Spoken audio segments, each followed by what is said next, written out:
you guys have?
I have sound already, so.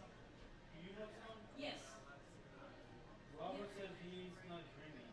Oh, okay, well, it's the one Ryan gave to me. It works on your side, right?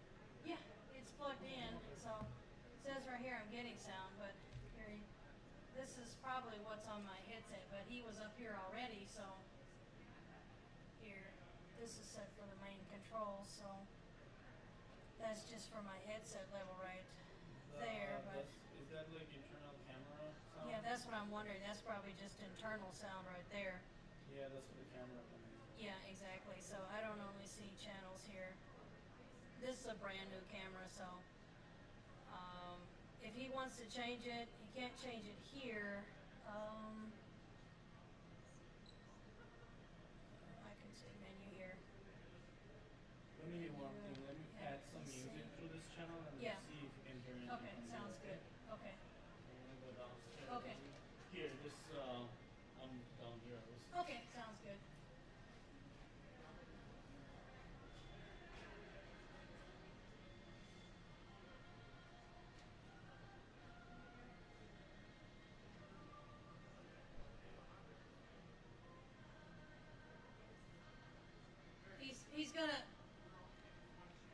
I know he's gonna check it right there for me.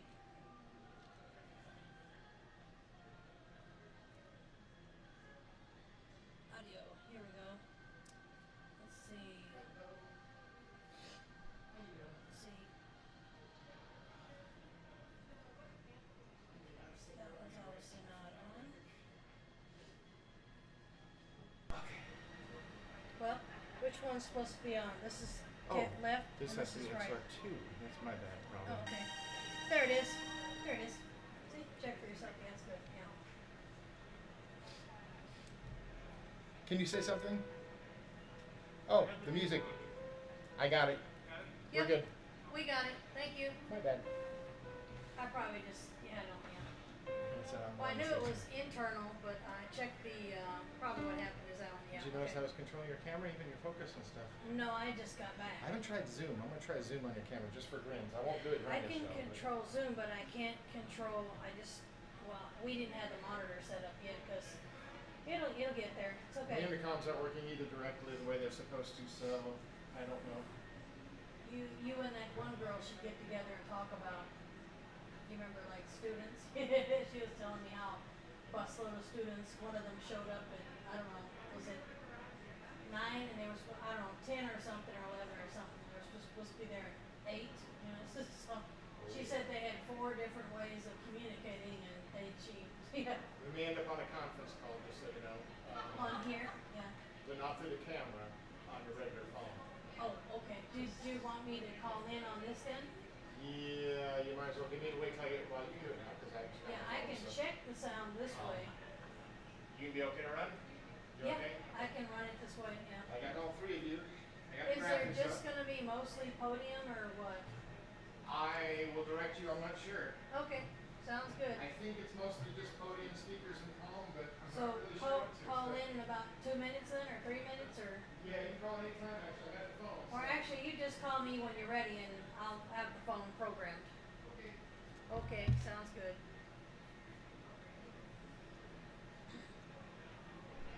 We're good.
hold on just a minute, I'll get the other one for you. Say again?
Good evening, everyone. We're going to get started in about 5 minutes, so if you can take your seats, we'd appreciate it very much. Feel free to bring some food or drinks with you to your seat, but we'll get started in about 5 minutes.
Good evening, everyone. I'm Ann Blackhurst, Joe's second wife. And on behalf of our big, blended family, I thank you for joining us tonight to celebrate Joe, all the ways our world was a better place because he was in it, and all the reasons we were so lucky to know him and love him and be loved by him. We thank you for the cards and flowers and words of sympathy you've shared during the weeks since Joe's death, and the special memories of him you've shared with us. We are comforted by your fond memories of him and your support and care for us. Joe would be the first to say that he had a good life, a full life, a long life, though it's hard not to wish that it was longer. It was a life full of travel to places he loved, often accompanied by the people he loved the most. A life full of accomplishments in the sport he loved, both as a player and as a coach. And a life full of achievement in his career as a professor and sports psychologist. It was a life full of love and laughter with his children and grandchildren and their extended families. Most importantly, it was a life full of meaning, because nothing made Joe happier. Nothing was more meaningful to him than helping others succeed. And as we'll see tonight, his impact on the lives of those he loved and coached and mentored was incalculable. That quality of finding meaning and purpose in helping others achieve their potential was what made Joe a devoted parent and grandparent, an inspiring and successful coach, a gifted teacher, and a loving and supportive life partner. He filled all of those roles in a style uniquely his own. He was a character in the best sense of the word, a true gem. It's safe to say we'll never know anyone quite like Joe. So we know you have some classic Joe Walsh stories to share. Stories that include humor and colorful language, and perhaps a Herbie story or two. Memories that will sustain you and all of us as we mourn his loss. Memories that will make us smile and laugh in spite of our grief. We'd love for you to share some of those memories tonight when we reach the end of the program, because nothing would have pleased Joe more than to know he left us laughing. Before we turn the mic over to you, some of Joe's closest friends and family members will share their memories of him, starting with Joe's son, Michael.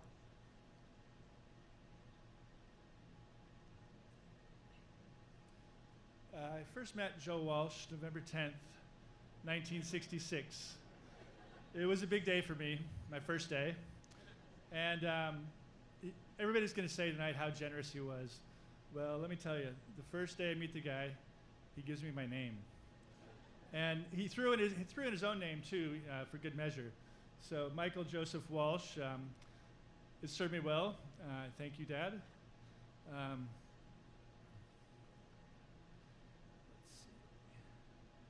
At the time, my dad was 28 years old when I was born, and he was a head coach of the U of M.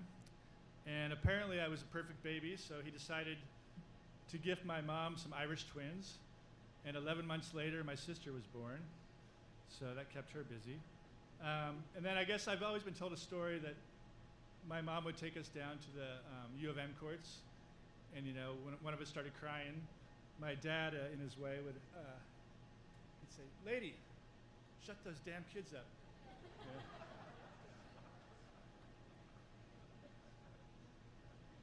Thank you all for being here tonight. My dad, as he was fond of saying, would have definitely pointed out what a nice setting this is, clearly. It's fitting that we were able to celebrate his life in a university setting because it was such a big part of his life and allowed him to have such a positive impact on thousands of students and faculty while doing something he truly loved. He was passionate about sports and education and was able to bring those two things together with the main focus being on the process and the pursuit of excellence. My dad, he was high level integrity. I think he was just born that way. In 1955, he was playing to qualify for the New York State High School Championships, and he was playing a match. It was split sets, 6-4 and 6-4, and the guy could not continue. He had leg cramps, and my dad refused to take the win. He didn't want to default, so the next day he played him and beat him on his own terms, and he's always been like that. As many of you know, my dad didn't really care what others thought of him. He was never interested in trying to impress anyone. He was a piece of work. But that's what he said I was. Oh, sorry. No, he was definitely a unique character, blending his New York toughness, Irish wit and wisdom in an always energetic way that was at first confusing and then endearing to those who met him.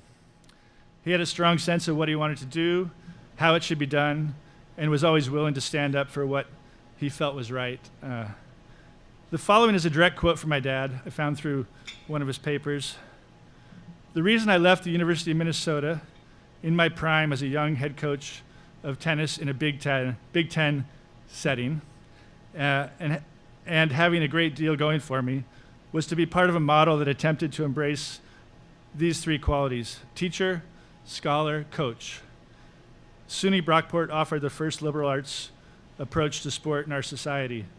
So, in pursuit of excellence, my father walked away from the more prestigious U of M and the Big Ten to a small Division III school in upstate New York, and shifted his focus more to academics and the new and emerging field of human performance in sport psychology. When they asked him to coach tennis at Brockport, he said he would do it under one condition: that he would never have to write a recruiting letter. And in 6 years there, he never did. My sister said he felt like recruiting, he was kind of a pimp, so he didn't really like that. A funny story I heard the other day from Mark Fleming. Some of the guys from Brockport are watching this on YouTube. Thank you, guys. He was one of the best players at Brockport. And the first day they gathered at practice, he gathered the team around and he said, "You can call me Joe, you can call me Mister, you can call me Doctor, just don't call me asshole." And later on, most of his players who were walk-ons realized how lucky they were to have a coach of that caliber show up at their school. And during my dad's first year at Brockport, his former number one player at Minnesota, Jim Ebbett, I think he was the first player to win the Big Ten singles championship. And immediately after winning the Big Ten, he called my dad up. Also at Brockport, there's a funny story. He was doing sport society, sport psychology, so he had a debate on public television against Don Cherry, the Boston Bruins head coach at the time, and it was about violence in sport. And apparently, it was a good debate, but my dad got him a little bit, and Don Cherry got flustered, and he said, "What the hell do you know? You just play tennis and wear those little white shorts, And my dad just laughed, But I love Bobby Orr and the Bruins, so he came home with a signed program for me. I've been fortunate to have had a front row seat growing up in the Joe Walsh setting. Our personal relationship, which has always been pretty good, except whenever he caught me lying, I learned that was a big mistake. We also had battles on the tennis court. He was my biggest fan, but sometimes we clashed, and I wasn't able to beat him until I was 16 years old. So that says something about his game, or maybe my lack of game. And I was one of the few kids growing up in playing tennis tournaments who had his own sports psychologist. Later in life, whenever I was playing tennis or golf with friends, I'd always kind of joke around, tell them how mentally tough I was because my dad is a sports psychologist. And he was always there to bail me out when I was in trouble. he often joked to people that whenever I'd call him up, especially during my college years, I'd say, "Dad, we've got a problem." And he'd say, what the hell do you mean, we? And then he'd say, "How much?" My favorite part of growing up in the Joe Walsh setting was being connected to the university setting and all that came with it. You know, we had free reign of, you know, all the facilities, playing in the gym, so that was really fun. But the special part was being around my dad's students, especially the tennis team. I've heard so many great stories over the years about the road trips and matches and a lot of colorful characters. And so many of them would tell me, you know, how my dad helped them out. And I didn't really understand at the time, but it's now obvious because most of those guys were always willing to repay the favor and help me out. For example, in high school, Bill Drake, one of his players from U of M, invited me to spend a summer at the country club in Brookline. And then Dave Cross did the same when I was in college in Cape Cod. And it basically, some of the, you know, the ways everything kind of mixed with my dad and his players, it was a big direction in my life. So when I was in high school, I knew I wanted to go west and play tennis. And we went to the US Open, and Bill Drake was coaching Tim Mayotte at the time. So after the match, we went down to the stadium, and we talked to Bill, and his old high school coach was there, and he was coaching at Santa Barbara, and he invited me to play. So that kind of was a big direction, made me go west, and saw all these kind of different crossroads with his players. When my dad retired in 2007, he enjoyed spending time with his wife, Anne, who he adored. And he liked to do yoga, go to Ireland, go to the Orca Islands, and play with his dogs. And he loved all the grandkids who were always called Pistol. Joe Walsh was one of those unforgettable people who, in his low-key way, touched the lives of so many people in a variety of ways, as a coach, teacher, mentor, colleague, friend, and father, with his remarkable, one-of-a-kind personality. My dad used this quote by Grantland Rice in one of his writings: "When the time for the great scorer comes to write your name, it matters not who won or lost, but how you played the game." Well played, Dad, well played.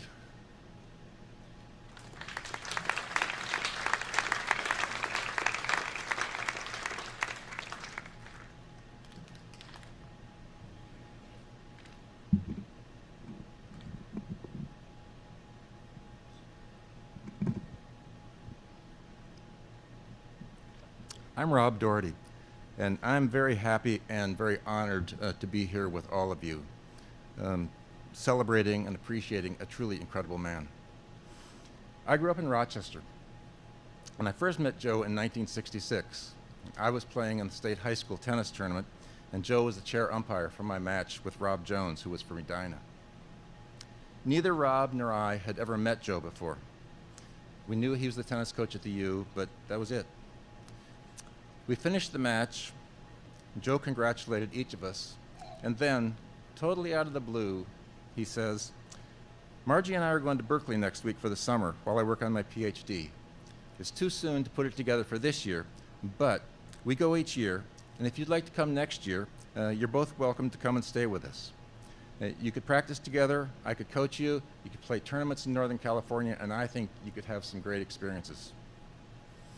Well, even though this guy was a total stranger, I wasn't about to pass on that offer. And neither was Rob. So a year later, Joe, Rob, and I squeezed into Joe's old Ford and drove to California, while Margie and baby Mike flew out. I loved playing tennis then, and that summer could not have been better scripted for me. Rob and I practiced on the courts at UC Berkeley, and nearly every day, Joe would find an hour to come out and work with us. He could have spent that hour on his dissertation, or working out himself, or picking up a game of squash, but he spent it with two high school kids, helping us improve, to be more successful, and to have greater experiences in tennis. And Joe lined up tournaments for us each week in Northern California. But Joe also wanted us to fully experience California since we were there. So we took in San Francisco, we took in Haight-Ashbury, we took in the hippies' summer of love.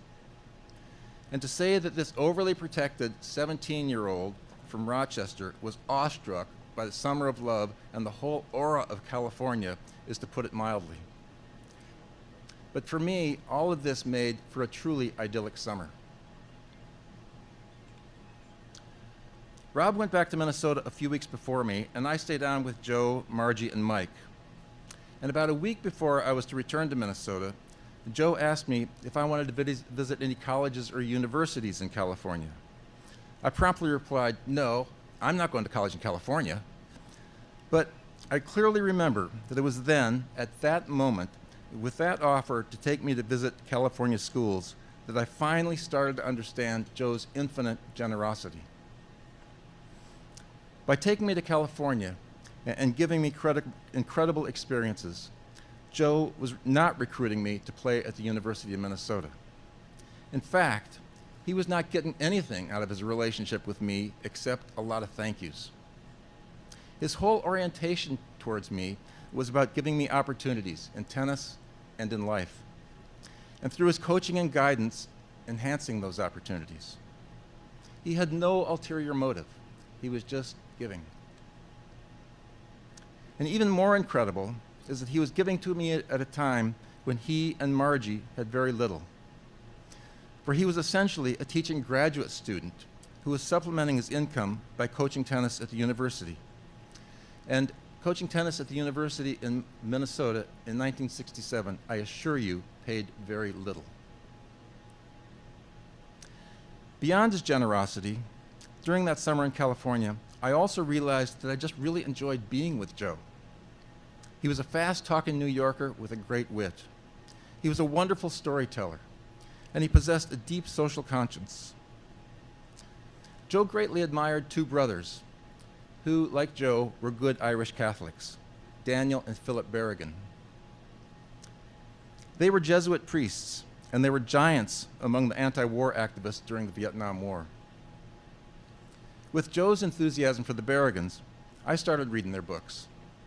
And I came across once what I thought was a great line from Daniel Berrigan, which was something like, we need to think of others less in terms of what they do or omit to do, and more in terms of what they suffer. I was so excited by my discovery of this line that I shared it with Joe. And his response was, well, he's partially right. But does that mean people are not totally responsible for their own actions? And then what ensued for me was the most wonderful, eye-opening discussion about individual responsibility.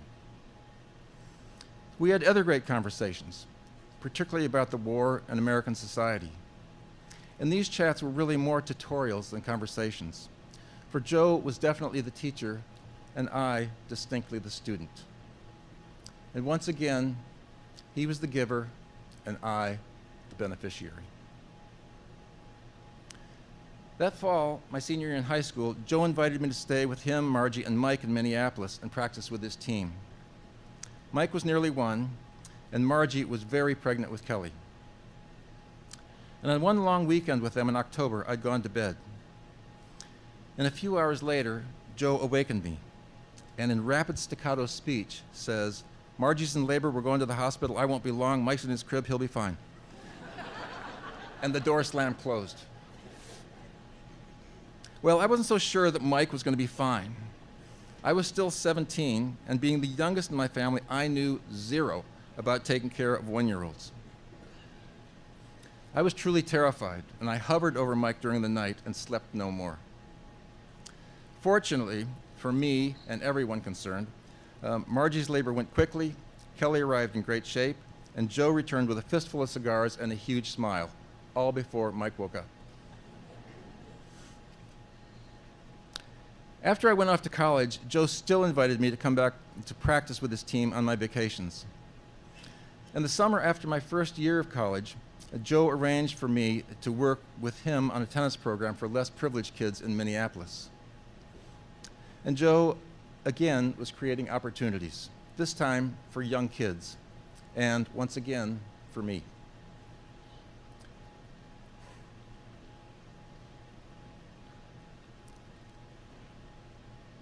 Our paths then parted for a long while. as Joe, Margie, and the kids moved to Brockport, and I, ironically, to the West Coast. I visited Joe once in Mankato, and then again after Joe and Ann moved to Moorhead. My last visit with Joe was shortly before COVID showed up, when he was at Oak Terrace here in Mankato. We went out to lunch, and he still had his sparkle, and he was still overflowing with great stories of 50 years ago. And true to his generous self, as we finished lunch, he tried to grab the check.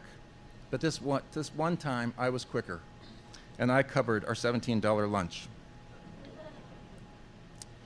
It was a paltry expression of my thanks.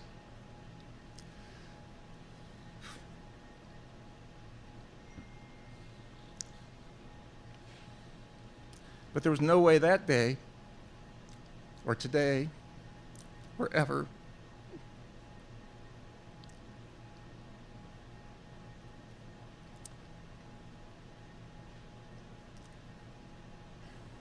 I'll get there, that I can even come close to adequately expressing my appreciation for what Joe gave me.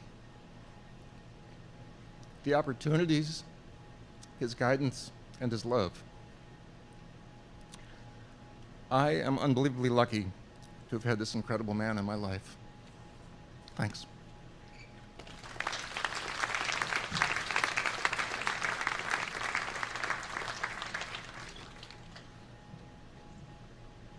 I always have to do this after Rob Doherty.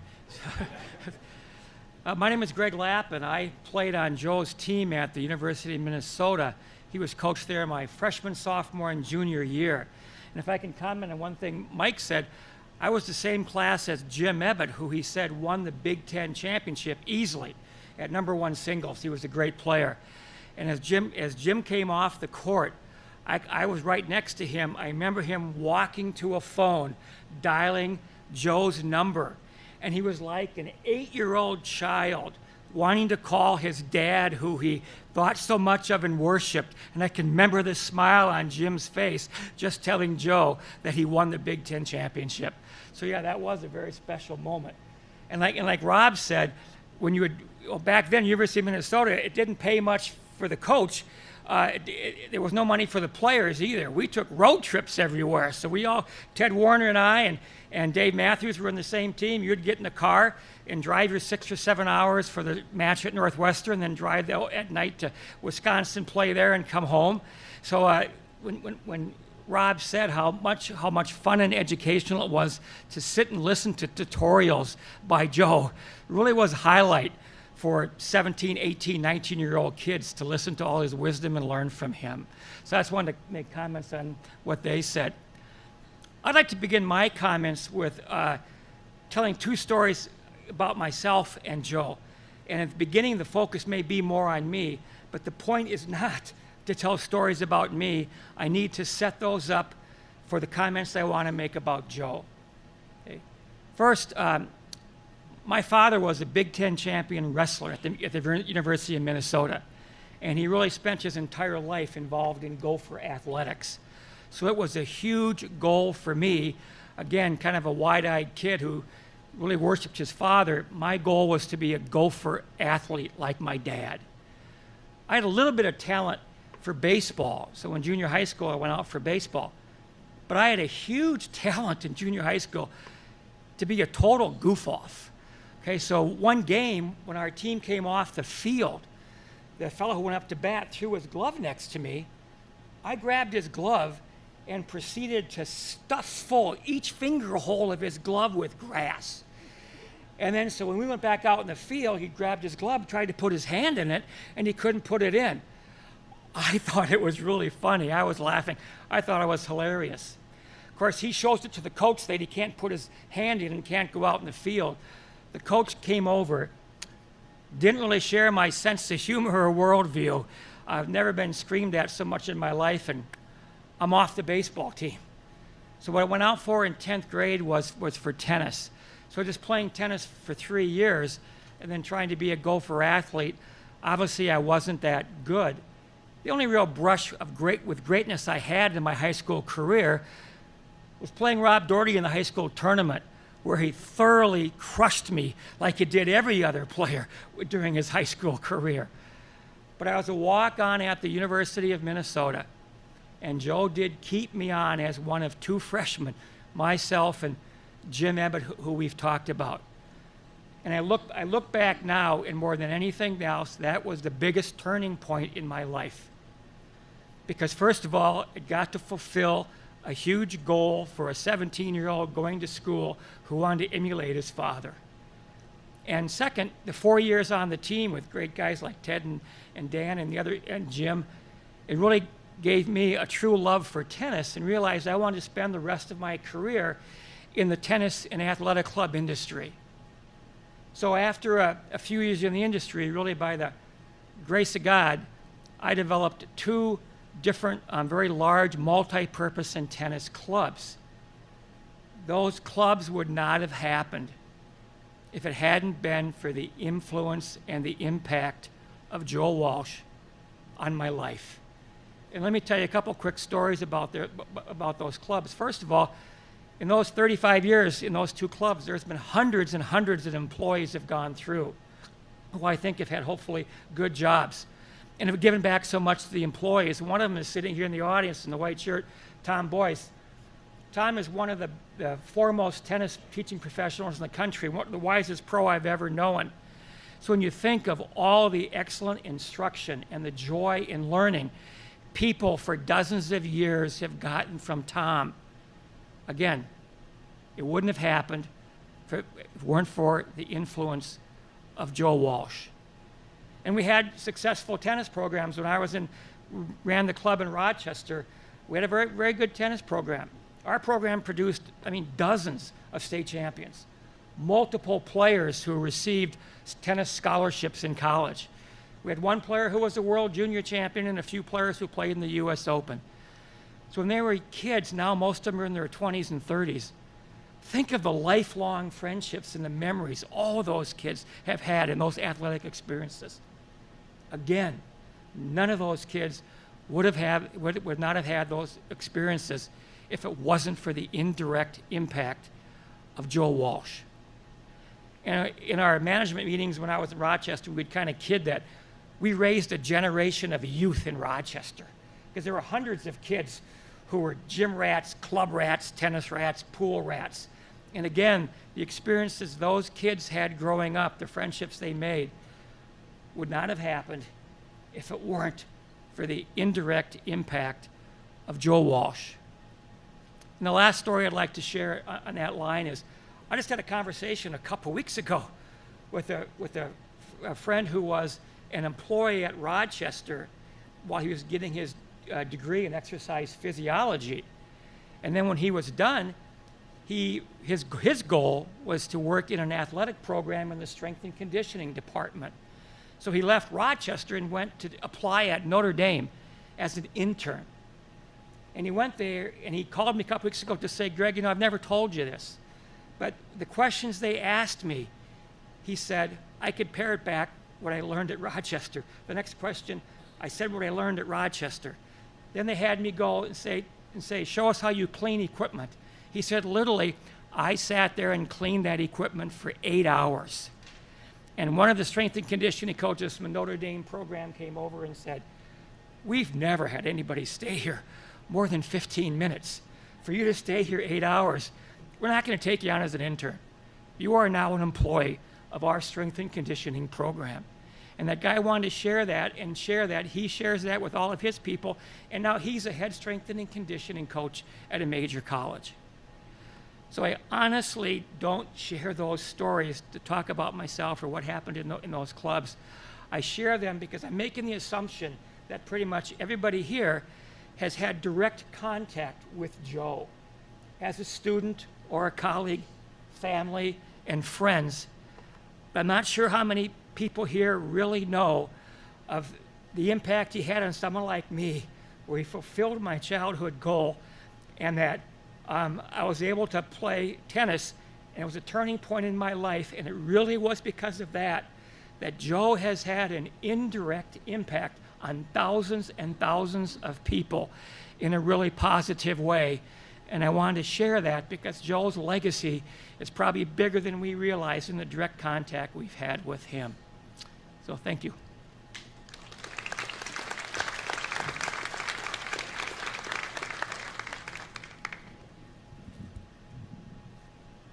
My name is Steve Graneski. I first met Joe in 1977 when I applied to graduate school at Mankato State. And I was lucky enough to reconnect with him when he and Ann moved back to Moorhead in 2011, I believe. And I want to thank Ann for giving me the opportunity to tell a little bit of my story and how Joe impacted my life. Of course, we all know what a great sense of humor Joe has. So he and I were having lunch one afternoon at a restaurant in downtown Fargo called Nicole's, which is known for its treats. And after we had our lunch, he said, I got to get some treats. And he said, yeah, I'm going to buy a couple treats for your wife. Don't tell her that I bought them. Tell her that, you bought them because I know you need a little help with your wife.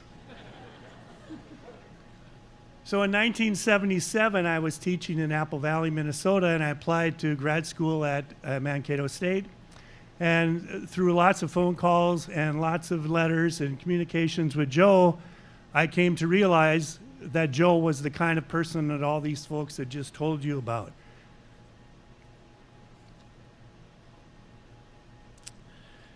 I was thinking about how many years I was a student, and it was certainly well more than 25 years, so there's lots of teachers that I've been in class with, but there's no doubt that Joe was the finest teacher that I ever had at Mankato, particularly in his motor learning class.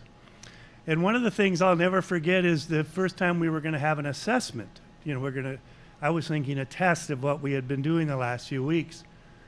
So we told the class that you could either have a essay test, you could do a multiple choice test, you could do a verbal test with Joe, or you could write a paper.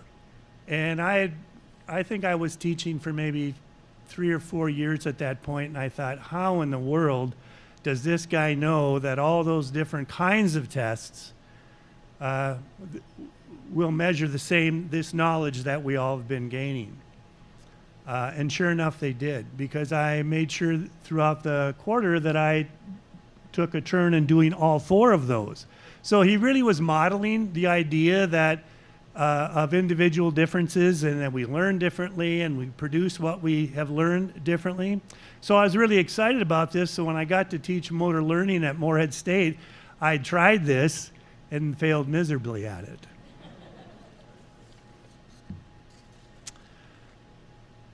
As you all know, Joe was probably the most motivating person you've ever spent any time with. So many times after class, if he had mentioned somebody or an article or a book, some of us would go to the library because Joe motivated us to do that.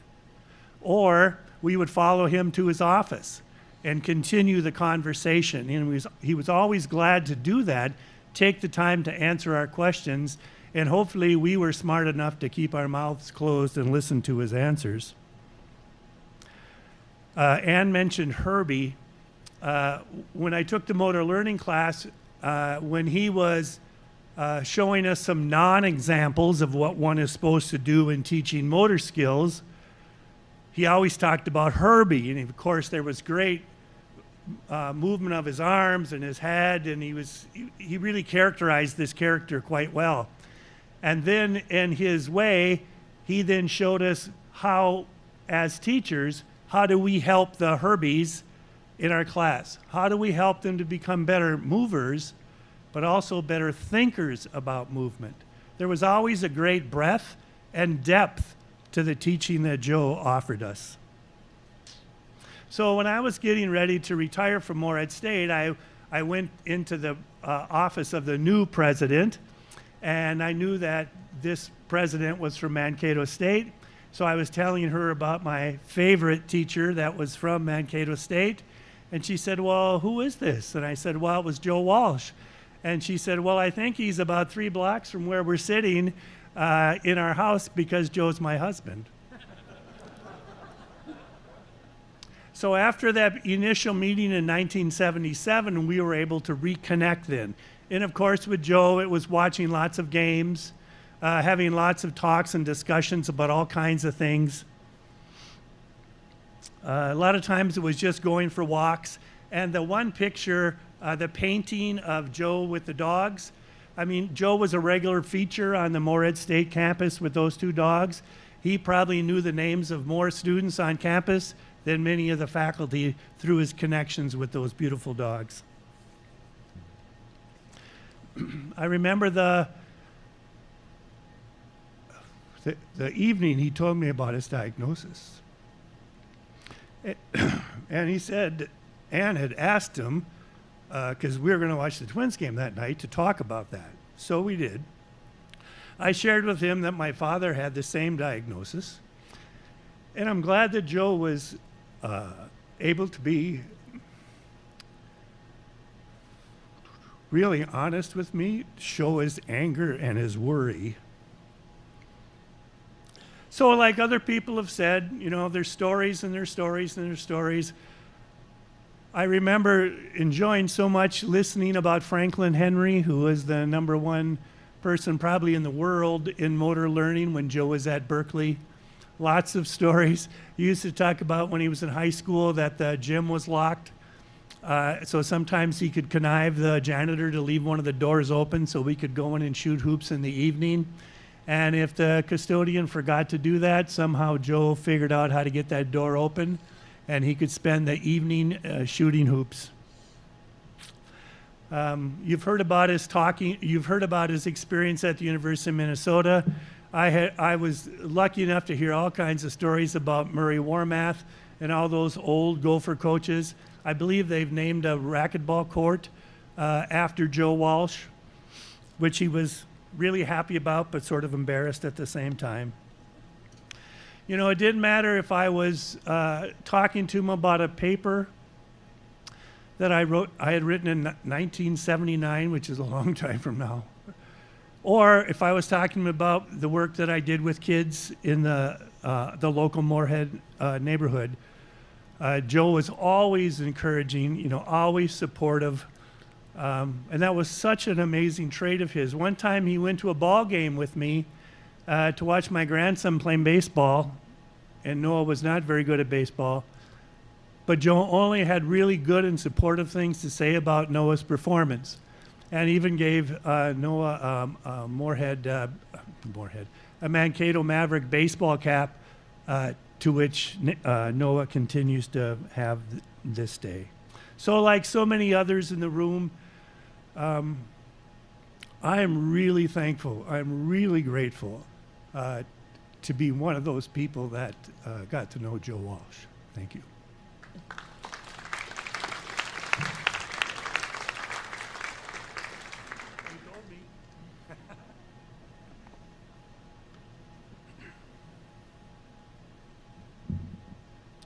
Hello, everyone. My name is Evan Blackhurst, Ann Blackhurst's son. Just want to tell everybody thank you for being here this evening to help celebrate the life of Joseph Anthony Walsh, my stepfather. Although he wasn't a big fan of crowds, I like to think he would begrudgingly appreciate everybody being here tonight, coming together and sharing these memories that made him so special. And Joe was special, right? He was special to a lot of different people for a lot of different reasons. I'm honored to be able to share with you all why he was so special to me. Before I do that, I just want to pause for a second and say a special thank you to Kelly, April, Aaron, Tyler for being here for Joe these last few years. I know it meant a lot to him. You all meant the world to him. I remember the first time I ever met Joe. I was 9 years old. I was lying on the living room floor of our Ramsey Street house reading a magazine. And my mother came in and let me know that she had somebody that she wanted me to meet. The details of that interaction are pretty hazy. I was pretty shy. I imagine I blurted out a few one-word answers until my mother was either satisfied or exasperated and let me go back to my magazine. A while later, on his way out, Joe accidentally stepped on my magazine, and it ripped nearly in half. For those of you who knew me as a child, you will not be surprised to learn that I burst into tears. You know, first it was because my magazine was ruined. Then it was embarrassment of crying in front of my mother's friend. Joe was very sorry. He apologized. I'm sure he was embarrassed himself, not realizing how easy it was to bring me to tears. In hindsight, I'm a little surprised we ever heard from Joe again. But we did. The next day or soon after, Joe showed up at our house again, and he brought with him a replacement copy of the magazine he had stepped on, along with several others for good measure. That gesture meant a lot to 9-year-old me. It was just a silly magazine. He could have easily just said he was sorry and moved on, but he didn't, right? He went the extra mile for a kid he had just met, because that's who Joe was. Joe was one of the most generous people I've known in my entire life. He was free with his charitable contributions. He was a legendary tipper. You may have even heard stories about him literally giving away his clothes at his long-term care facility. He had an itch to help people less fortunate than himself, and he was always reliable in moments of need. Like the time my car axle broke when I was 18. I was working part-time at McDonald's at the time and getting ready to head off to college, and that car repair bill was looking pretty painful. Enter Joe. Those of you who may have witnessed Joe's office here at the university may be aware of his propensity to collect, right? Due to my mother's structure, that trait was on limited display in our home, but he could not fully be tamed, right? In our pantry closet at home, Joe had stashed a number of containers in which he collected his loose change, of which there was a lot. Joe preferred cash to cards and always came home with coins in his pocket. Coins which ultimately ended up in those tins and jars in the pantry. So after helping me coordinate a tow, Joe generously offered to liquidate his hoarded coins to help me pay for the cost of my repair. A trip to the bank left him with in excess of $500, plenty to cover the cost of my repair with some to spare. Joe wasn't just generous with his money, though. Joe was generous with his time as well. Let's not forget that Joe was 60 years old by the time that he and my mother got married. He had had a full life of parenting behind him and already had a granddaughter by the time I was even born. Joe made the conscious decision to marry a single mother, knowing full well the commitment he was making. A commitment he spoke about in his vows at their wedding. And he kept those vows. Excuse me. There wasn't a track meet, a football game, or a basketball tournament that Joe didn't make it to. From Worthington to Rochester to Wayzata, Joe's attendance was flawless.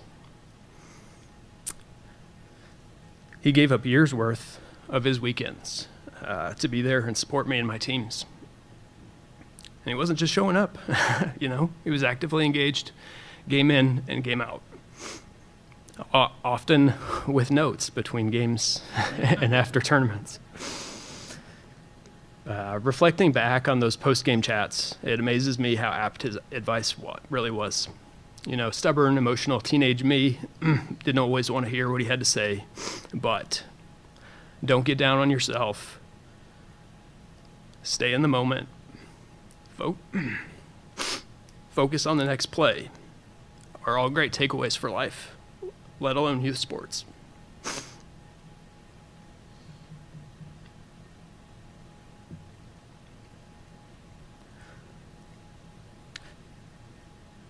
I never really fully realized or appreciated it at the time, but Joe was wise. In this current era of social media and keeping up with the Joneses, we could all learn a lot from Joe's approach to life. His what you see is what you get attitude, his ability to consistently and reliably be unapologetically Joe. fearlessly sparking debates, political debates with the in-laws. That was Joe. Socks with sandals, even on the beach. That was Joe. Sharing a juvenile sense of humor with his teenage stepson, preferring the company of dogs to most people. That was Joe. Not being able to cook a lick except for wok and gourmet French toast. Wearing his signature Irish flat cap 75% of the year. Having surprisingly good taste in 90s and early 2000s television. Cursing like a sailor for no particular reason. That was Joe. All kidding aside, Joe had a tremendous impact on my life, probably more than I'll ever be able to fully appreciate. But as I think about the man I am today, I can see and feel some of the ways that Joe touched my life. For one, just like Joe always was with my mother, I'm incredibly proud of my wife's personal and professional accomplishments. For another, much to the chagrin of my wife, I've become quite the over-tipper myself. And lastly, I feel an overwhelming urge to be there for my kids. Whether they need me in the moment or not, I want them to feel secure, knowing that their dad is there for them, just like Joe did for me.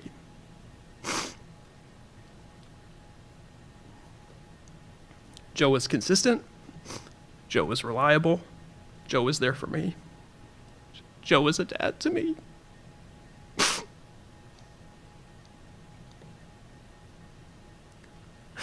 A great coach, a great mentor, a loving husband, father, grandfather, great-grandfather. That was Joe. Thank you.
People and things that went before. I know I'll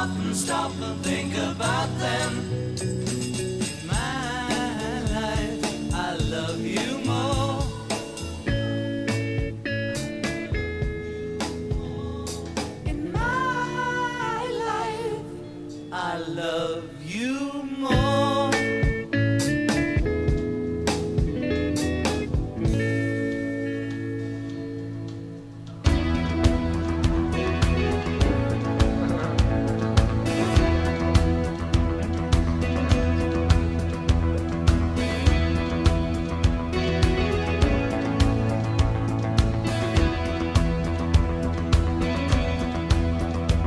May the good Lord be with you down every road you roll. And may sunshine and happiness surround you when you're far from home. And may you grow to be proud, dignified and true. And do unto others as you'd have done to you. Be courageous and be brave, and in my heart you'll always stay forever young,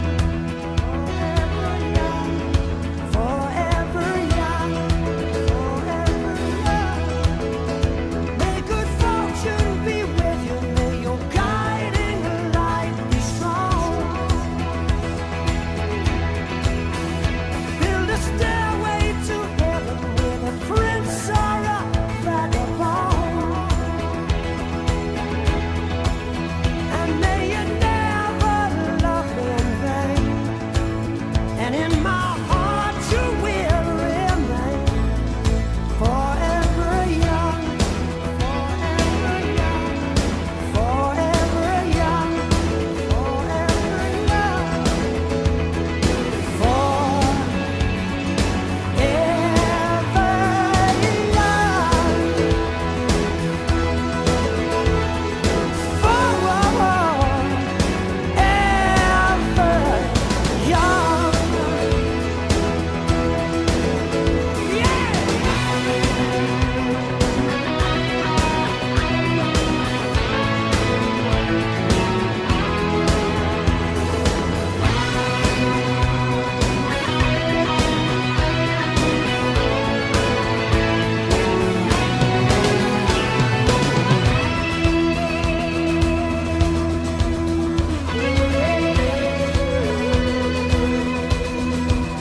And when you finally fly away, I'll be hoping that I served you well. For all the wisdom of a lifetime, no one can ever tell. But whatever road you choose, I'm right behind you, win or lose. Forever young, forever young, forever young, forever young, forever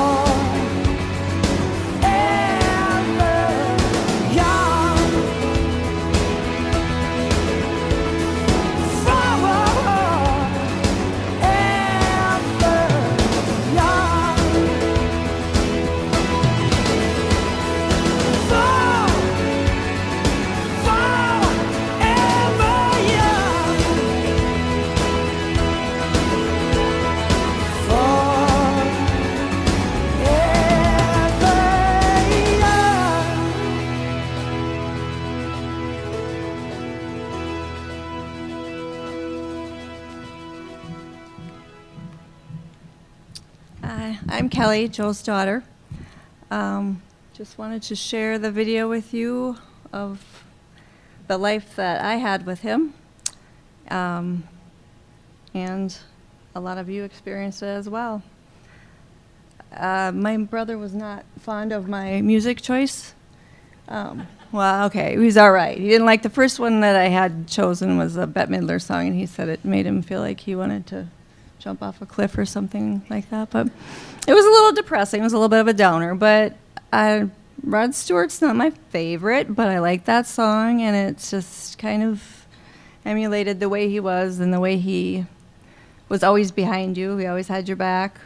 but he still wanted you to make the decisions that you wanted to make and for you to choose your path. He just wanted to guide you a little bit, but he let you do your own thing and respected whatever you did. You know, the last 5 years I got to spend a lot of time with him when he was at Birchwood and Oak Terrace, and even though he didn't always really remember who I was or what I was to him, he still knew I was somebody, and somebody important. And it was kind of like that with everybody that was in his life. He embraced you and brought out the best in you, and he kept his goofy sense of humor and his desire to give. Like Evan said, giving the shirt off his back, basically. He would bring his clothes out, and I'd come into Birchwood and find there'd be like his clothes on the hangers hanging on the med cart or in the doors, because he'd go and give them clothes. Here, you guys take this. This will look good on you. This will be good for you. And then they'd have to sneak him back into his room, but that was his thing, because when he was at Oak Terrace, he gave candy. He went to Walgreens. He'd walk over there on his own, get candy, and bring it to everybody and pass it out. And when he couldn't do that anymore, he went to his clothes. But it worked for him. So anyways, I just want to thank everybody for coming and for all your support. And we'd like to open it up and let you guys share some of your stories. So, do you want to go first, Nicole?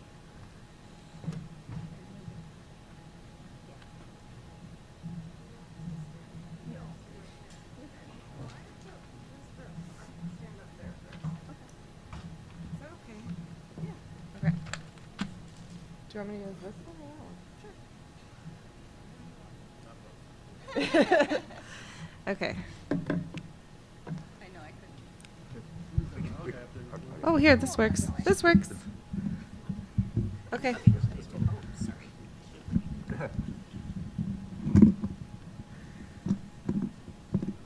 Thank you.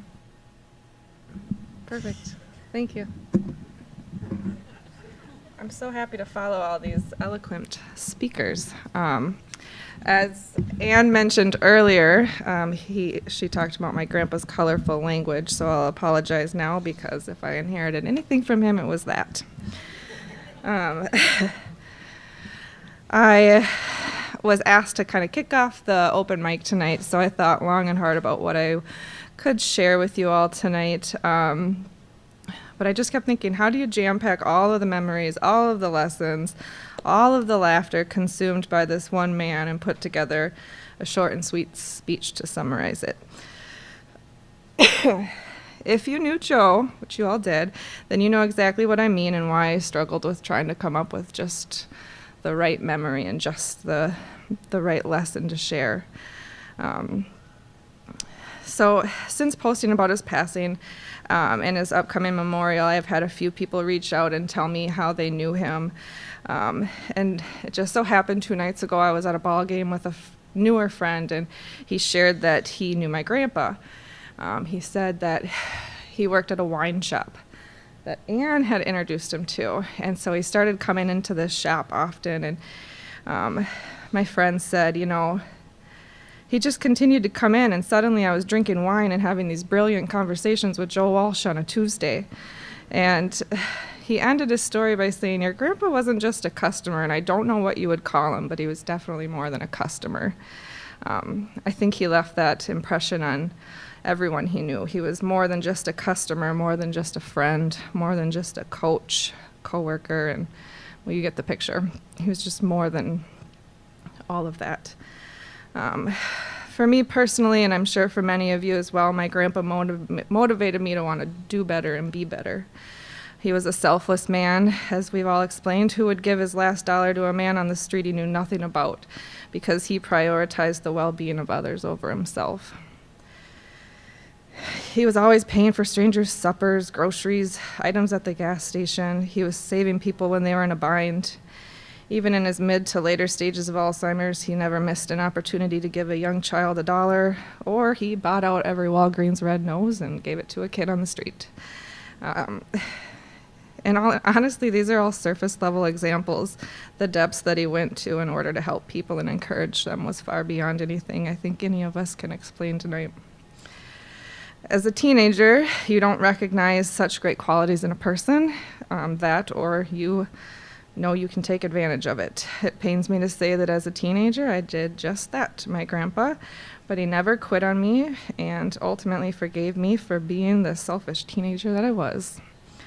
I take immense comfort, and I'll say it even pride, in myself for making changes and allowing my grandpa the opportunity to see that his forgiveness was not for nothing. He got to meet my husband and my children, and he got to see me graduate from college, which was a bucket list. I didn't need anyone to be proud of me, but I really wanted him to be proud of me, and he needed to be at my graduation, whether he was going to remember it in an hour or not. And he was there. And I know a lot of you might say that he forgave me and did everything he did for me because I was his granddaughter, but I don't believe that to be the case. I think he would have done that for anybody. Because despite his many accolades, he was a humble man who lived a life with the sole purpose of lifting others and motivating them to be their best. He was always rooting for the underdog and never underestimated one's ability to be the best version of themselves. So we all know my grandpa as the wonderful man that we've all described so far tonight, and we all know he'd be waving off all the positive words and sentimental memories shared. But if you knew my grandpa for the great man he was, then you also knew he was a man never short on humor.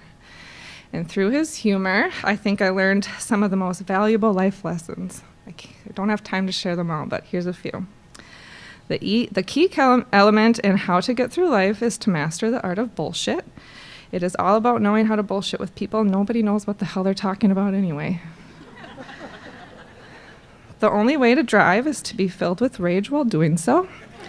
When someone is in the wrong, you must make sure that you drive up beside them and clap or give them the pretty little bird to let them know that they're stupid. Something my husband is incredibly grateful I picked up on. Move your goddamn feet. He meant this mostly during my tennis matches, but I think it might apply in many other areas of my life as well. Country singers are full of shit. They don't talk how they sing. They're bullshit. Killing Me Softly by Roberta Flack is the only version that should be listened to. Don't you ever try to make me listen to the Fugees version again. And you should always tell the clerks at the stores your entire life story and why you're purchasing what you're purchasing. So, thank you for coming and celebrating my grandpa.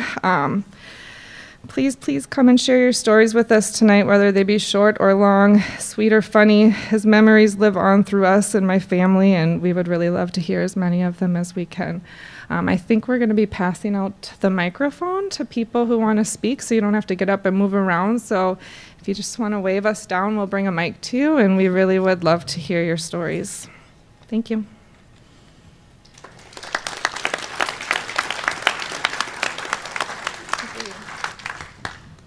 Jim, you were going to say something. Not ready. I wasn't either.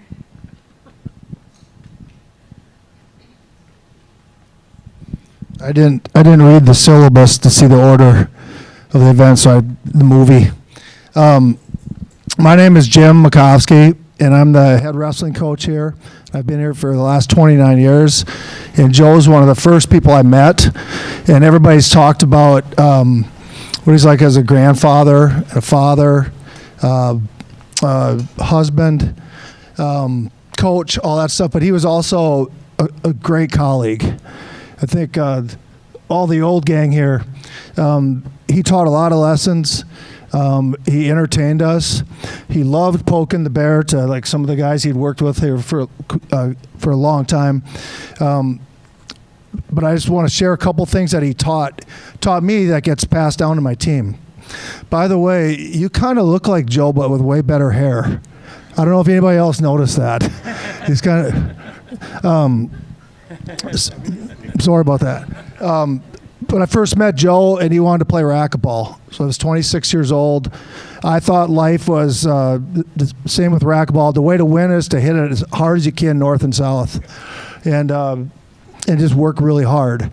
Well, Joe, if anybody ever played him in racquetball, he could play left-handed, right-handed, and he knew geometry, and he used it when he played racquetball. So I was so tired after 10 minutes because he just played with me. I would run up, I'd hustle back, and he didn't even break a sweat. And then he'd look back at me and he'd swing with the wrong hand and serve again. So he taught me that there's another way to go about it rather than just trying as hard as you can and just going through life and whatever your deal is you're working on, just north and south. And then I had him as a professor. And The Office, it was actually, there was an old cartoon shoe. I don't know if anybody remembers it, but that's what it reminded me of. And I always kind of hoped that he would lose whatever I had turned in somewhere in that pile. A couple people said that he wrote notes, and he would write notes offering advice and criticism, constructive, after a competition, because he would come to everything. And he asked if I got his note, and I said, yeah, I really appreciate it, but I couldn't read anything. I couldn't read any of his writing, so I just assumed it was good. And I went with something I learned in one of his grad classes. And he talked about tennis a lot. I think it was Galway, the inner game of tennis. He talked about that a lot. I still use it with my team today. He would say right, and he said he would make his team, he'd say right, and then he'd snap his fingers, and they'd have to say now. And then, so when they're in the game, because you can't coach during the tennis match, is that true? He said you couldn't. But he said when they looked over, when things were going south, he would say right, and it was supposed to be in their head now. So he taught me how to stay in the now. Another thing, he taught, he's a little shit. Can you imagine him having a podcast? Like, it would be awesome. He was an entertainer. So when he was teaching, you were entertained. A lot of people didn't, there wasn't very many people that missed his class. It was fun. So he taught me that you got to deliver your message to your team to keep them engaged and to challenge them. And then who was talking about the different options you had for tests?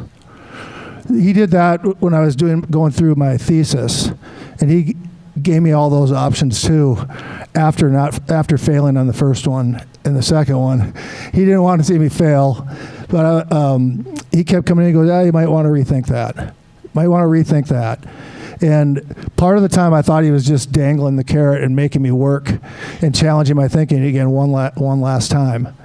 And then I kept in touch with him. One of the last times I saw him was up at Minnesota State Moorhead when we were competing. One year I had him speak to my team. And I said, you guys are going to love this guy, and they did. And the last time, we were 3 matches in. We have 10 matches. We were 3 matches in, and all of a sudden Joe came and sat on the bench.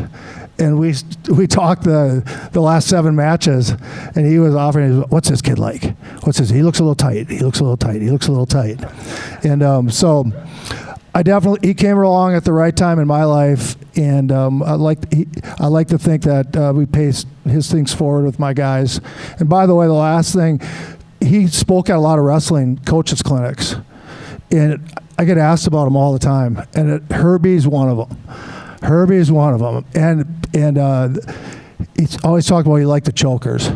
Putting goals at risk in front of people is a hell of a thing, he'd say. Hell of a thing. He goes, I appreciate a guy that goes out there and does it. So, rest in peace, Joe.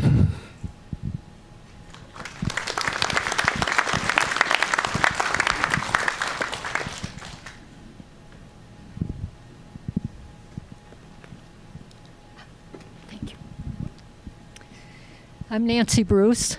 Is it on? You turned it off? He turned it off. No, I didn't. There.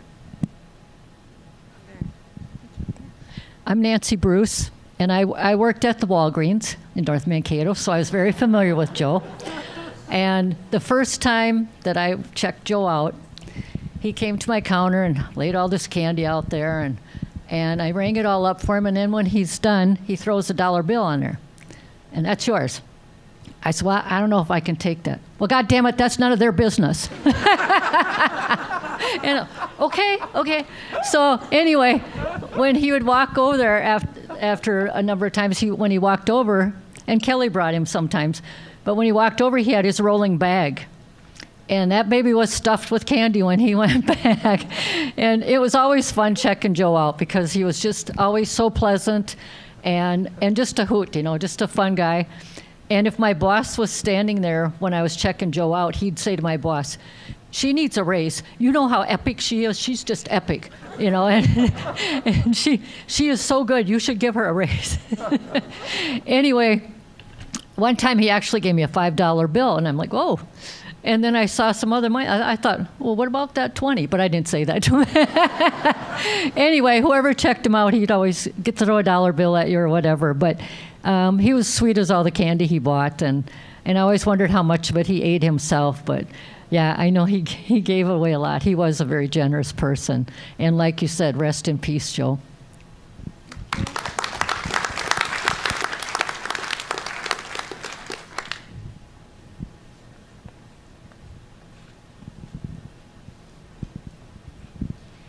Kelly, Amy, family, thank you so very much for letting me.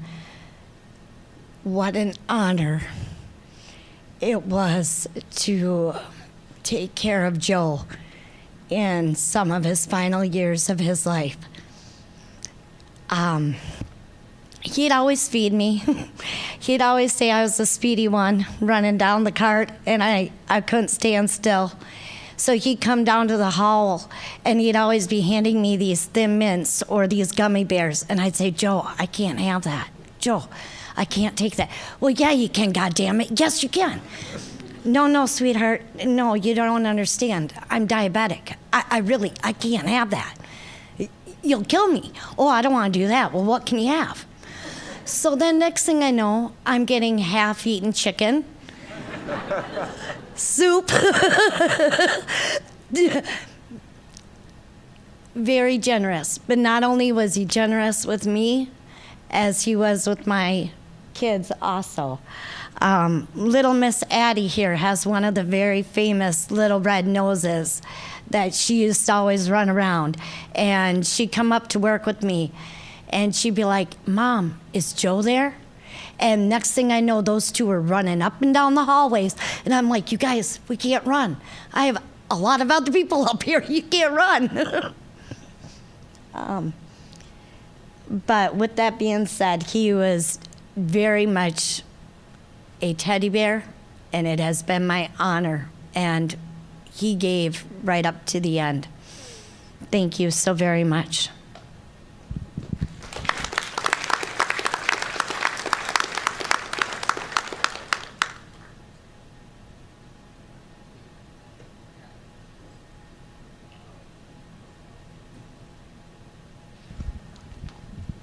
I'm Don Brose. I was the former hockey coach here for 33 years, and Joe, when he came to town, he had worked for an athletic director at what was the name the school out east again?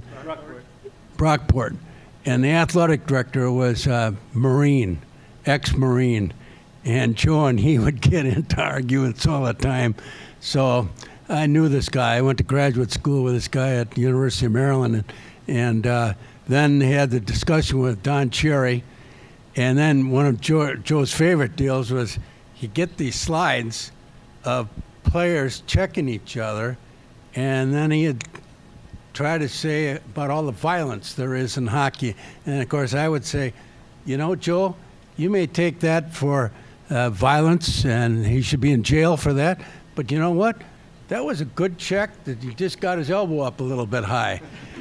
and so but, you know, I needed Joe. My best years of coaching was when I had Wayne Harris, who was my assistant coach, and he was in this psychology department. And when Joe, when I had difficulty with players, you know, I'd always seek Joe out and get in and get some advice on how I would deal with some of the kids that were in the fringe area and not necessarily coming into the fold as a team player. So he helped me out a lot. And God bless Joe.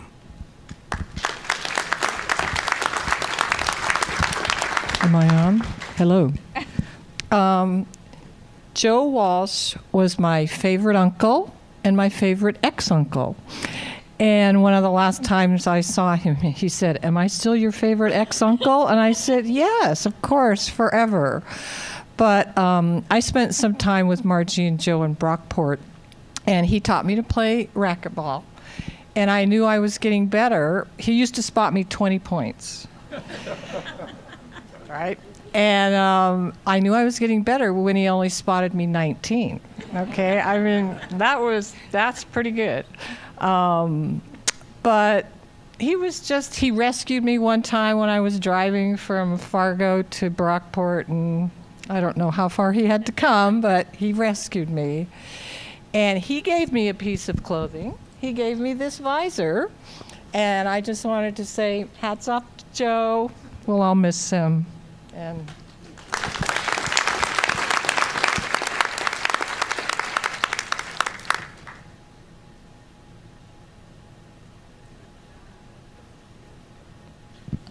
I'm Joseph's sister, Donna. There's a big age difference, so he was more than a big brother. He was, he was in college when I was 4. So, divergent paths in life. I went to Wall Street. He could never understand why I didn't want to go into academics. I was one of those Wall Street people. And he would come to visit New York a few times. And I'm not a drinker. I'm a one and done. All my friends said I'm a cheap date. But they aren't. And so Joe would go out with us, and he goes, "God damn it, don't you know anyone that doesn't drink?" And they're like, "Yeah, it's the business." Joe introduced me to my dear friend Lori. She is a student of Joe's, and we just hooked up after many years today. Lori used to come to my house, and little sisters have to get on big brother's nerves. So Lori came over. We pretended to be shit-faced drunk. We called up Joe, said we're getting a tattoo. He called back 15 times. Like, "What are you doing? What are you doing? Don't do that. Go to bed." And also I traveled. Joe took me to Ireland. And it was a magnificent trip. But the back roads, if you know Ireland, and Joe, it was, like one way. And the sheep would come out. And I'm an animal person. I've never met an animal except the wild boars in Texas and the rattlers that I don't talk to. I even pet longhorns. I go out. He said, "Get the sheep out of the road." I'd start a conversation. And I'd start petting him. He said, "Get back in the car. Get rid of the sheep." "What the hell's the matter with you?" That's Joe's language.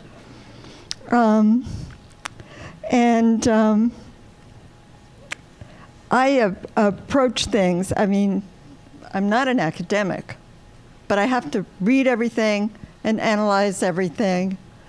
And we would get into massive discussions on economics, on politics, on education, and we were very close, but polar opposites. But in the end, one of the best for everybody. And a generous man. Joe's candy giving, by the way, ran in the family, because our grandfather, who we call Johnny Dada, was running into town all the time up until he could no longer go into town and buy bags and bags of candy and for everybody in the neighborhood. I think he wanted every kid to have a sugar rush. They're all sugar wired. So Joe took after our Johnny Dada. And he always tried to teach me to play ball. And I was one of those 4 eyes. The ball would come at me. I go like this. And I try to get him involved in what I did, because I was more into experiential ed, hiking, camping, climbing the mountains. And he said, "What the heck you want to go out there for? What are you doing out in the woods?" And I said, "We like it, and I'm just as fit as you are, he's there." It was a lot of fun. with him and a good mentor. And even when I started religious studies for my MDV, because I got into that, and I started a thing with Celtic studies and Celtic spirituality, which floored him. So he's sending me all these books and finding them from all over the place that they're out of print, maybe 100 years. And he and I'd be digging them up, and the professors would be going, "Where the heck did you get this?" So he was always involved in someone else's interests. And he goes, "How do you know this? How do you know this?" And I just started to get involved with animals, wolves. I love canids. Rescuing pit bulls and rescuing and rehabilitating fighting pits. And I had a Nellie, and Joe came to visit. And I tell Joe, she gets into everything. Put your suitcase up. Put it away. No, she's not going to bother that. I said, "Joe, put it out of her reach." She unzips it and puts his stuff all over the house. She's got his medicine bottles all over the house. I go, "I told you so." He said, "How did she do that?" And he could, he was worried because I got involved with wolf rehabilitation with the Wolf Conservancy in New York, and acclimating wolves to their native environment. "They're going to kill you. They're going to kill you." I said, "I'm safer with them than the streets in New York. Are you kidding me?" So he was always big brother, no matter what, and no matter what happened between us, no matter our differences, no matter our perspectives, no matter our politics. In the end, we all wanted the same thing for everybody. That's Joe. He's irreplaceable. I've had cancer 4 times, and I always wanted and thought I would be the first to go because I did not want to live to see this day. I just did not think I could cope with this. But my nephew and my brother saw me through stage 4B cancer 10 years ago. And I had a 15% chance to live. And without Kevin and Joseph, I would have been first.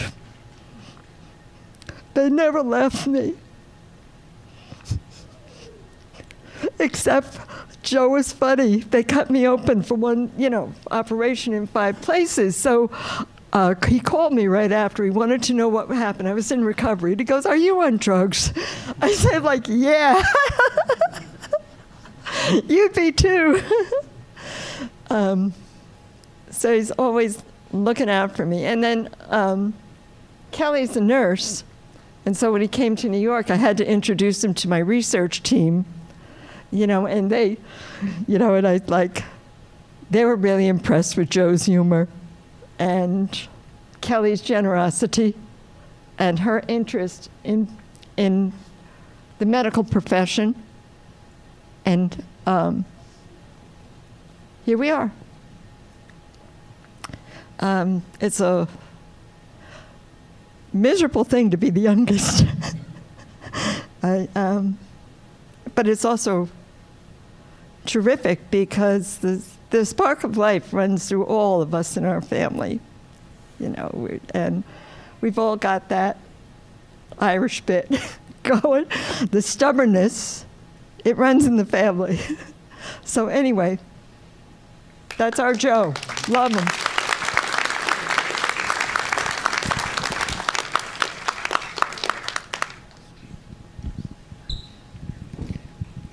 I'm going to take this back. I'm Shane Boyer, and I'll get to where I'm at from way back into 3rd grade, 4th grade when they moved into the neighborhood, and Mike and Kelly. I remember, growing up, my dad was the baseball coach and Joe with tennis, but going down to the Walsh's house. In our household, we grew up, if something was a bad word, it was poop. And if it was really bad, it was poopy doopy. And then when they moved into town, it was a wide-eyed, I was like, what is going on here?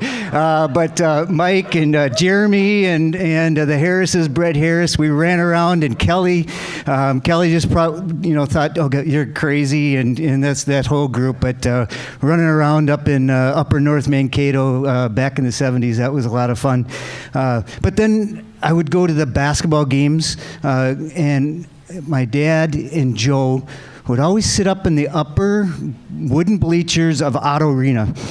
And a baseball coach and a tennis guy had so much advice for Raymond and McCarroll that you sat there and you listened to them, and it was a lot of fun. But they analyzed that whole game over and over, and that was a lot of fun.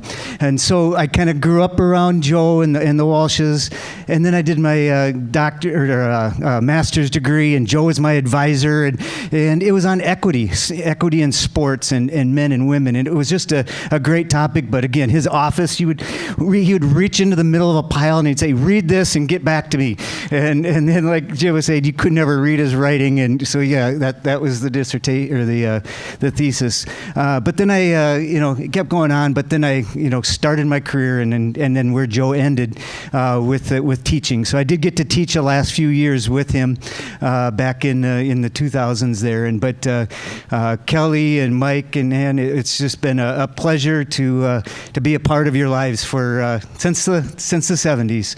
And so he was a great guy. And the other thing was we were Orioles fans, Baltimore Orioles, and the Yankees. They hated each other. So it was always fun conversations with that, and stepping on magazines. We probably stepped on a lot of the old sporting news on your floors in Upper North there. So, but again, he was a great person, and it was great to be back here seeing you.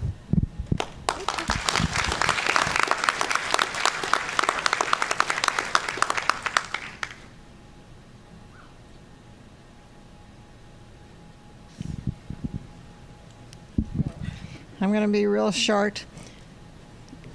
Ann, Mike, Kelly, April, Tyler, Aaron, and Evan.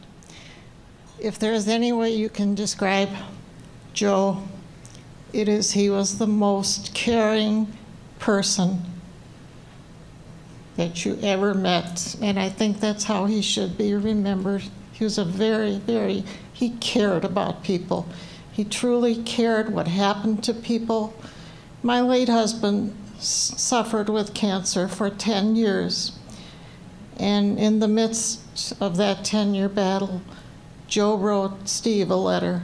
I still have that letter today. Granted, you can't read the handwriting, but I know what it says. I actually just rewrote it a few months ago. And that letter will be 30 years old this November. And he took the time, and I will never forget that. I collect thimbles. I will never, every time I walk by my thimble racks, I see the shamrock from Ireland that Joe bought for me and stuff. But I just want you, as a family, to remember that he truly, truly cared about people. And I just appreciate that. We need more of that today for people to care, and he really cared. Thanks.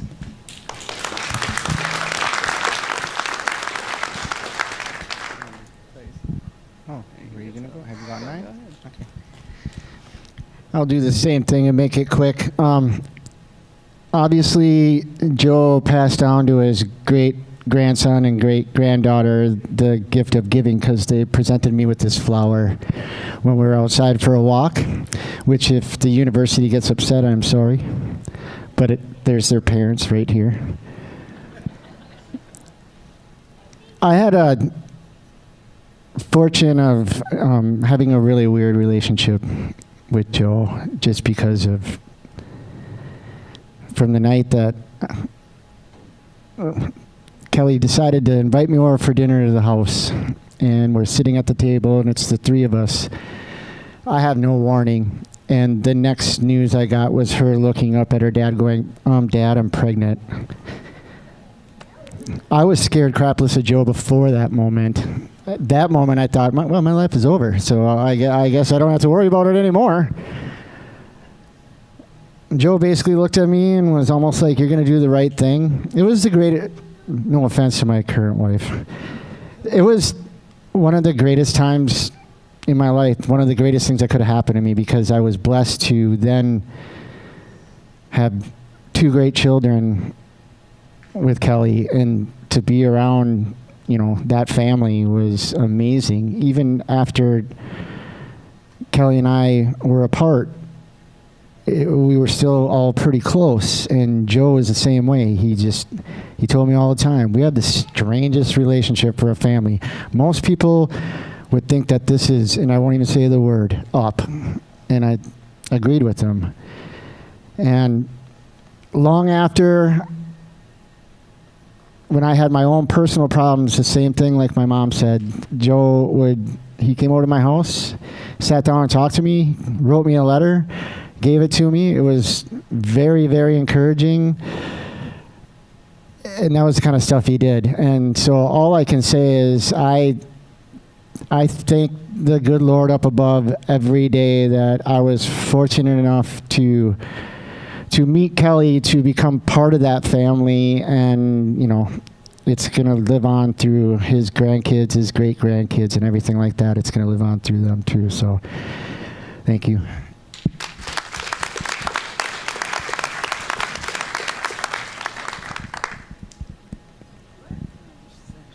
I don't have a speech. I just wanted to start, thank everybody for coming. I don't even know what I can say that you guys haven't all said. Thank you, everyone, for some of the stories, everything you said. I didn't even know half the stuff about them. When I was a kid, we used to always cruise around the university. We grew up about a block away. Me and my friends would always go to his office. Same thing. Walk in, they'd be like, "Holy shit! Look at all that paper." But he'd always offer to buy something on the vending machine, and it was literally he would open up a can of coins and just trick or treat, grab what you wanted. I later found out my friends would go there without me, knock on his office, and they would hustle him for some candy, and he'd gladly do it.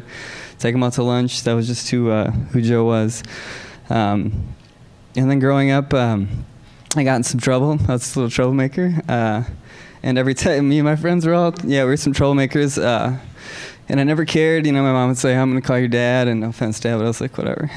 But she's like, "I'm going to call your grandpa." And we're like, "What? No, do not call my grandpa." It was, and my friends called him the enforcer. He wouldn't just talk to me, he'd talk to all of us. But after he would get through his colorful language to us, he would always give us a lesson. It wasn't just telling us we're, goddamn little shits or anything. He would tell us everything that we should be doing, and that's something I pass down now to my kids. I don't just yell at them. I don't just swear at them. Not that I swear at my kids, but I tell them the reason. I give them encouragement as well, and how to fix it, and that's something he always did to me. I really regret, I think April said, how wise he was and how much I took advantage of that at my time. I like politics, I like economics. When I was 18, I liked none of that, and I wish I could have taken advantage of that while I was still here. And I would have loved to see the commentary he would have had over the last 6 years of political endeavors. What he would have had to say would have been pretty colorful. Other than that, I just want to thank everybody for coming. And again, these stories have been amazing. It's been awesome. I especially got the stories of the road trips and the generosity he gave. I had no idea. How far that went. The Walgreens, that's amazing that you're here. The stories of that, we would go to Charlie's all the time. If he saw a baby, for one, Susu's here, he would make sure, where's Susu? Where is she? He knew exactly who worked everywhere. He would tip 100%. I remember we saw a baby once, and he's like, "That baby's cute." And he went over to the family, he's like, "Here's $20." And it's a baby, that's how he was. And that's something I do now. We would go out, we would go out to dinner all the time, maybe even get an appetizer and a beer, and his bill would be like $100. I'm like, "How did that happen?" He goes, "Oh, I bought this person's meal, and I bought this person's meal." And he'd never tell him. We'd just pay for it, and we'd leave. And It's something I do now too, and maybe if you guys could all do that someday, just if you're at a restaurant, you see somebody you know, buy them a meal on Joe, or for the sake of Joe. That's something I do. I try to do at least once a year, just out of generosity that I learned from him. So leave it at that. I mean, it's a celebration as well as a funeral. Yeah, it's called a celebration. So let's have some fun here. Let's keep the stories going afterwards. If anyone's got any other things, if they don't want to speak, but I'd love to hear it. I'd love for someone to come up and share a story with us. Thank you.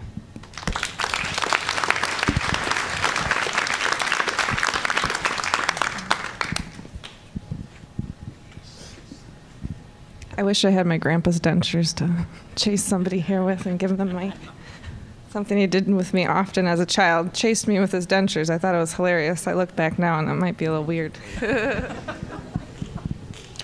evening, everyone. I'm Kevin Walsh. I'm Joe's nephew. What I remember most about Joe is that he gave a tremendous support to my family when both my Uncle John and my dad passed away. My mother always said that Joe was our Ted Kennedy because he held everybody together. And I had the opportunity to go to Ireland and travel with him throughout the country twice. He did have a lot of colorful language. I met Terry up in Brockport. Joe was a tremendous influence on me attending undergraduate school up at SUNY Brockport, just outside of Rochester, New York. And I went up there because they had a tremendous political science program, and he introduced me to a good friend of his, Ray Duncan, who was one of my mentors going through undergraduate school. But mostly, you guys, thank you for your dad and for all the support that he gave us. And one of my memories as a kid was that Joe was very competitive. And my grandparents had a fairly long runway going between the garage to the back door of the house. And like you, he said he was going to give me a head start.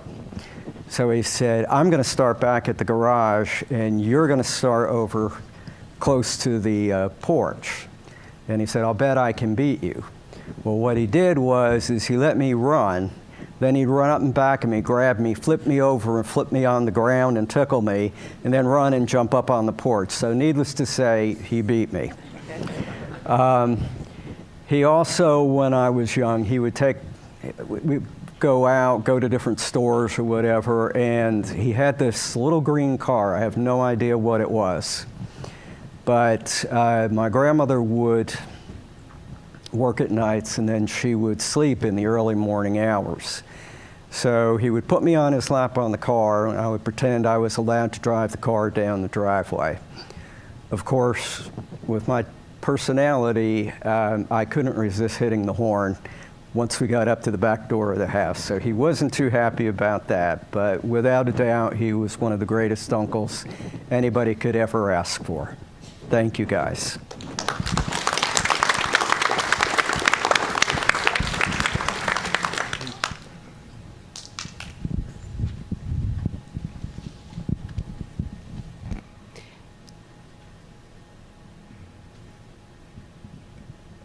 So I'm sure there are more Joe Walsh stories, and I know everyone in Joe's family would love to hear them.